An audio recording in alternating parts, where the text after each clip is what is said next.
Hi, it's me again. Today we're looking at Kamisado by Peter Burley. In this game, you're attempting to get one of your towers, or dragons, into the opponent's row. That's it. That's how you win the game. Short video, but let me show you how to play first. You'll notice that each one of these has a different color on top of the castle. Both sides have the same colors. The same colors, however, are not lined up opposite each other. When you set up the board, you put the tower down on the matching color. Now this board you can rotate any way you want, so that way you actually have a few different ways you can set up the game to where the colors are different. So how do you move your pieces? Well, you can move as far as you want in a straight line until you hit another piece, yours or the opponent's.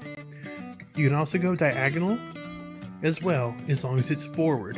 You can never move sideways or backwards. There is an advanced game that includes a new kind of piece called a sumo. I don't really like the advanced game, I just like the one and done games, so we won't talk about that here, but just so you know, there are advanced rules for like a tournament play. So, on your turn, you'll pick your mover. I'm going to pick orange right here. You can see the little markings on the top, and I'm going to go to green. What are you going to do? Okay, well, because I landed on green, he has to take his green mover and move to somewhere else. So let's say he moves all the way down here to orange. Well, now he's really close to my orange space. I have to move this orange one, and I want to make sure I never land on green again, because he's just one move away from winning the game. So I'll take the orange and I'll move to yellow. Actually, it's fine. I'll go to yellow. And then yellow will move to purple. Well, see, that's also bad. Now I'll give him another route to victory. So what I would do is I would jump up here to brown, right there.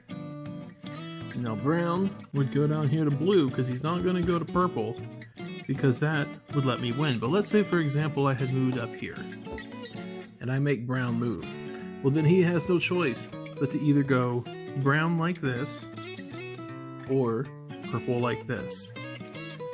But there is a rare scenario where you can actually move without your opponent moving. Let me show you how that works.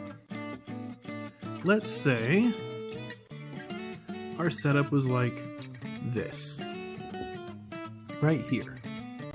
And I move here to brown.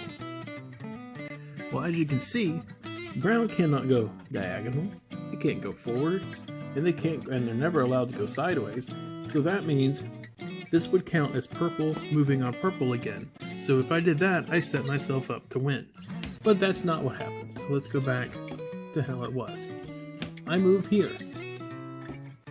So then brown wouldn't move to purple, they would move somewhere like that over to brown, which would force my brown to move. And I wouldn't want to land on brown, because then that gives brown, move camera back, brown a straight path down to here. But let's say I'm feeling bad for Mug and I want him to win today. Brown, boom, and they've won. Games are not usually that short, but I do find it really interesting how you can trap a piece in, you know, like so, to try to make it to where, you know, let's say I want purple to move again, and I move this player, I move this one up here on brown, and it's like, oh no, that's yellow. I move this one over here on yellow, and yellow's trapped, and like, oh no, and now I have to land on purple, and I can win. That's actually a really good strategy to try to get wins, by trapping other pieces and forcing that double move. But it's a super cool game. If I had any complaint about it, which is very small, is for the black towers, I wish they had made the top gray, because sometimes it's like for the brown and purple, it can be a little hard to see the colors on the top. Other than that, I have zero complaints. They're very chunky pieces, got a nice felt bottom on it. Having the board to where you can flip it around to get different setups is nice. That way you don't have the same exact colors set up in the same way each time, and it mixes things up a little bit. So, very solid abstract strategy game. Very simple, but I don't hear it talked about a whole lot. And one I like quite a bit. I recommend checking it out. That's Komodo Dragon.